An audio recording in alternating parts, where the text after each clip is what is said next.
Ndugu wanahabari, kwa hitimisho tunasema kwamba baada ya kushauriana na viongozi wenzangu wa kamati ya uongozi ya Baraza Kuu, CUF inatamka wazi kuwa uchaguzi mkuu wa 2025 haukuwa huru, haukuwa wa haki wala wa kuaminika.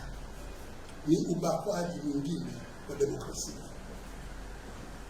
Matokeo yaliyotangazwa hayana uhalali wa kidemokrasia. Chama kinaitaka jamii ya kimataifa, mashirika ya kikanda, ya ndani ya nchi na wananchi wenyewe kwa ujumla kushinikiza kwanza kuundwa serikali ya mpito, caretaker government.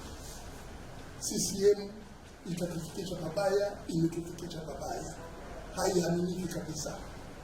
Tunahitaji pawepo na serikali ya mpito itakayosimamia mchakato wa mpito wa kisiasa na kukamilisha upatikanaji wa katiba ya demokrasia inayotokana na maoni ya wananchi, kuunda tume ya uchaguzi iliyo huru kweli na isiyodhibitiwa na chama tawala, iandaye uchaguzi huru na wa haki, kulinda haki za binadamu kwa kufanya mageuzi ya mahakama na vyombo vya dola, hususan polisi na usalama wa taifa,